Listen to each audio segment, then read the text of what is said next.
बच्चों ये है हमारा PYQ सीरीज़ का वीडियो नंबर 9। आज का हमारा टॉपिक है अल्टरनेटिंग करंट। फर्स्ट क्वेश्चन जो CBSE 2025 में आया हुआ है, a voltage V is equal to V0 sine omega t applied to a circuit drives the current I is equal to I0 sine omega t plus 5 in the circuit. The average power consumed in the circuit over a cycle. तो आपके पास क्या है, voltage का equation दिया है, current का equation दिया हुआ है, average power consumed over a cycle निकालना है। और ये डायरेक्ट फार्मूला होता है, इसका डेरिवेशन भी होता है, लेकिन आपको डायरेक्ट फार्मूला याद होना चाहिए कि जो एवरेज पावर होती है, average power consumed over a cycle in AC। अच्छा, दो तरह से हम इसको याद रखते हैं। एक तो होती है in terms of peak values, it is half V0 I0 into cos phi.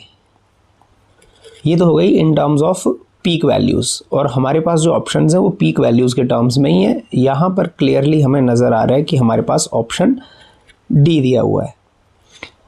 In terms of RMS values भी हम इसको याद रखते हैं। अगर ऑप्शन RMS वैल्यूज़ के टर्म्स में दिया हो तो हम क्या लिखते हैं, average power over a cycle is VRMS into IRMS into cos phi.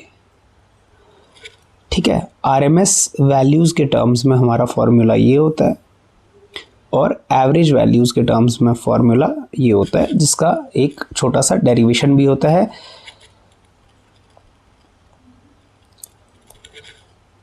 Derivation करना चाहें तो हम कैसे करते हैं कि यदि हमारे पास ये इंस्टेंटेनियस जो वोल्टेज है और करंट है, इसकी वैल्यू दी हुई है, तो अगर डेरिवेशन करना चाहें तो हम लिखते हैं पावर क्या होता है, पावर होता है V इंटू आई। तो यहाँ से हम V की वैल्यू लिखते हैं V0 sine omega t into I की वैल्यू क्या है, I0 sine omega t plus 5। फिर यहाँ से हम क्या करते हैं, साइन A प्लस B का फॉर्मूला लगा सकते हैं। देखिए ये आपके पास A है और ये आपके पास B है। साइन A प्लस B का फॉर्मूला लगा सकते हैं तो इजीली हम इसको क्या लिख सकते हैं, V0 I0 को भी पहले ही लिख लेते हैं, I0 साइन ओमेगा t, और ये जो टर्म है साइन A प्लस B, यहाँ पे हम फॉर्मूला लगा लेते हैं साइन A प्लस B का, which is sine A cos B plus cos A sine B, cos A sine B, cos A sine B। फिर इसको थोड़ा बहुत आगे सिंप्लीफाई करेंगे हम तो ये कुछ ऐसा हो जाएगा, V0 I0 यहाँ पे हो जाएगा sine square omega t into cos phi, plus आगे इसको सिंप्लीफाई करेंगे तो ये हो जाएगा साइन को अंदर मल्टीप्लाई कर रहे हैं हम, sine omega t cos omega t into sine phi. फिर हमारे पास क्या होता है, ये हमारे पास एक आइडेंटिटी बन सकती है यदि हम क्या करें, यहाँ पे 2 से मल्टीप्लाई करें, 2 से डिवाइड करें। 2 से मल्टीप्लाई 2 से डिवाइड करने से क्या होता है कि साइन 2 थीटा का फॉर्मूला बन जाता है ये, कि V0 I0 sine square omega t cos phi, plus ये आपके पास एक फॉर्मूला बन जाता है ये 2 sine theta cos theta. 2 sine theta cos theta क्या होता है, साइन 2 थीटा। तो आप इसको लिख सकते हैं 1/2, 2 डिवाइड में है एक, sign 2 theta into sine 5।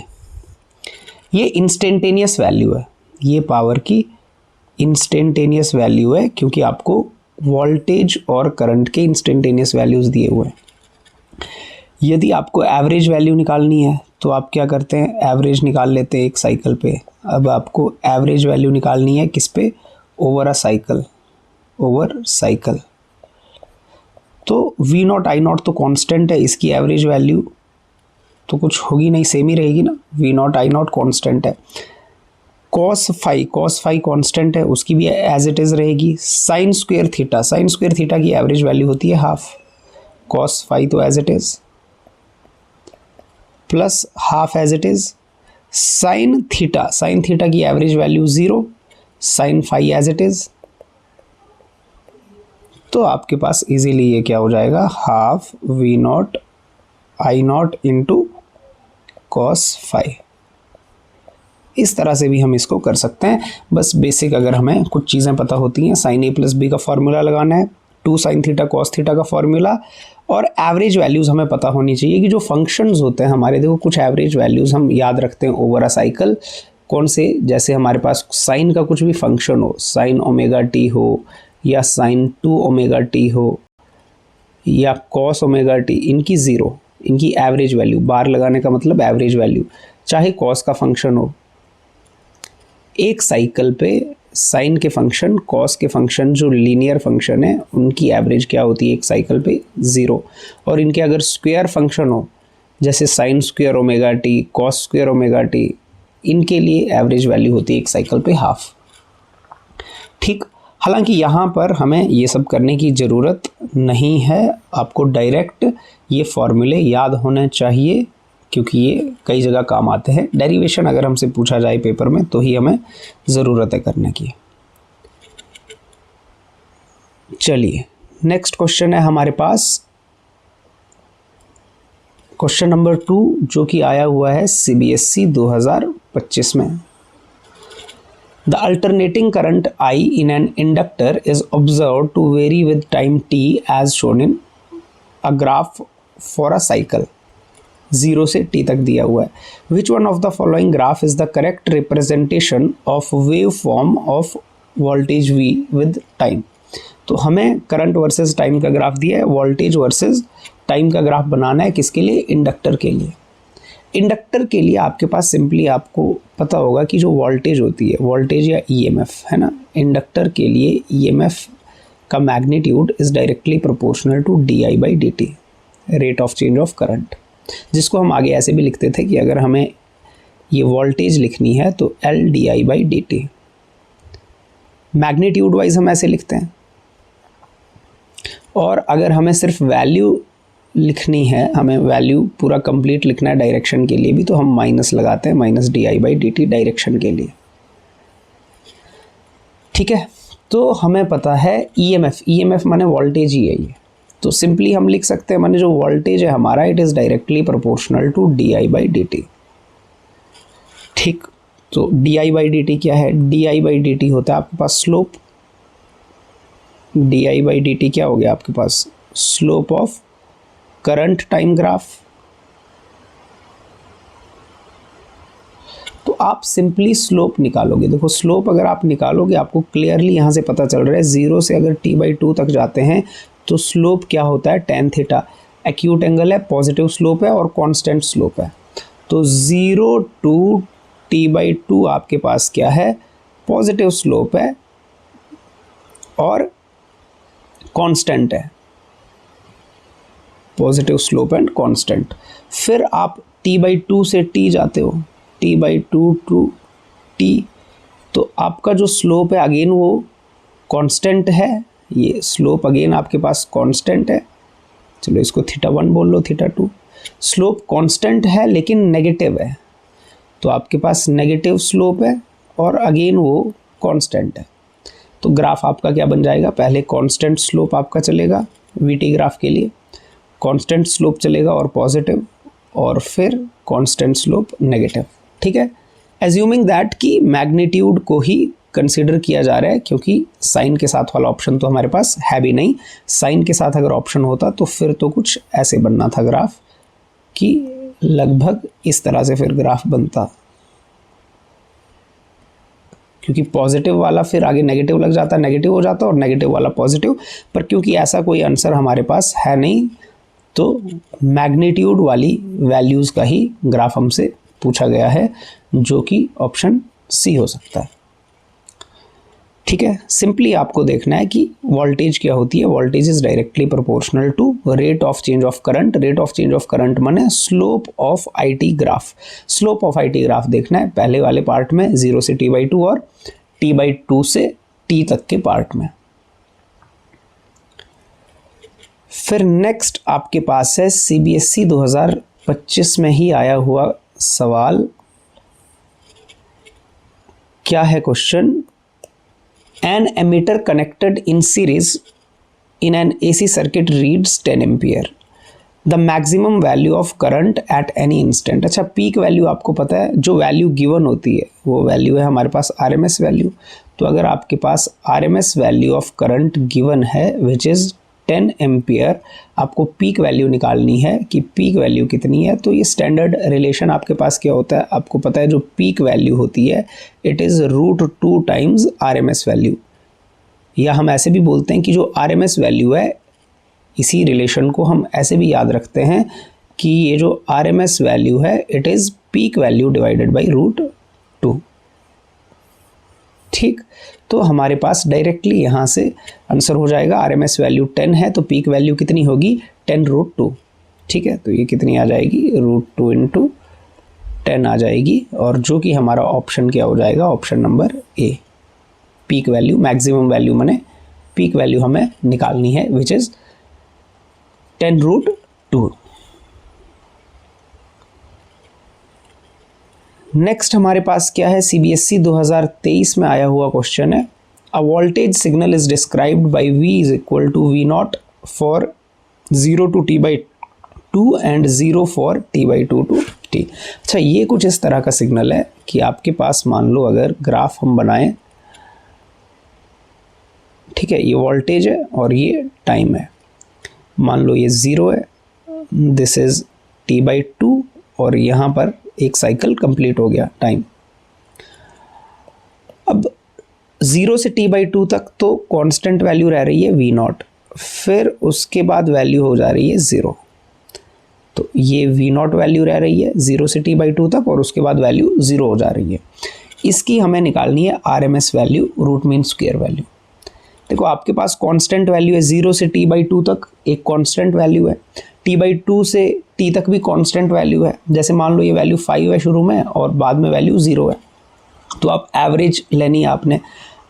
RMS ऐसे केस में देखो एक शॉर्टकट भी यूज़ कर सकते हैं और हम निकाल भी सकते हैं इसको। RMS का आपको पता है हम क्या मीनिंग हो, क्या होता है, रूट मीन स्क्वायर, ये रूट मीन स्क्वायर वैल्यू।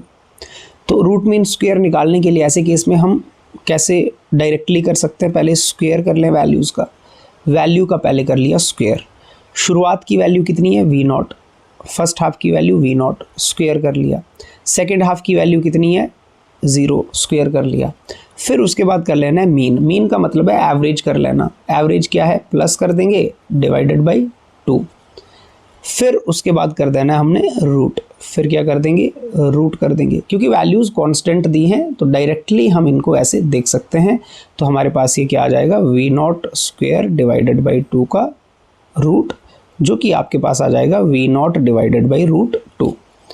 तो सिंपली हमारे पास ये आंसर यहाँ पर हो सकता है V0 डिवाइडेड बाई √2। और इसी को अगर हमें फंडामेंटल जो हमारा फॉर्मूला होता है अगर उससे हमें करना है तो हम क्या करेंगे, हमें पता है जो रूट मीन स्क्वायर वैल्यू होती है कि हमें किसी चीज़ की रूट मीन स्क्वायर वैल्यू निकालनी है, इसका मतलब पहले हमें उस चीज़ का स्क्वायर करना है। वोल्टेज की RMS वैल्यू निकालनी है, पहले हमें उसका स्क्वायर करना है, फिर उसका मीन करना है, मीन माने एवरेज, एवरेज के लिए मैंने बार लगा दिया, ठीक है, बार माने एवरेज करना, और फिर उसका रूट ले लेना है। तो इस तरह से हम इस वैल्यू को कैलकुलेट करें। और कैलकुलेशन कैसे करेंगे, किसी चीज़ का स्क्वायर करना है, देखो स्क्वायर कर दिया, चलो स्क्वायर कर दिया हमने, फिर उसका एवरेज करना है। एवरेज किसी भी फंक्शन की कैसे की जाती है, उस फंक्शन को, क्योंकि टाइम डिपेंडेंट फंक्शन है तो उसको इंटीग्रेट करो, 0 से T तक निकालना है तो 0 से T तक इंटीग्रेट करो एंड डिवाइडेड बाई जो भी टाइम है आपके पास T, इंटीग्रेट कर दिया। तो पहले स्क्वायर कर दिया, फिर एवरेज करने का मतलब है जैसे कोई फंक्शन है f(x), इसका मुझे निकालना है एवरेज, तो मैं क्या करूँगा, इस फंक्शन को पहले इंटीग्रेट करूँगा,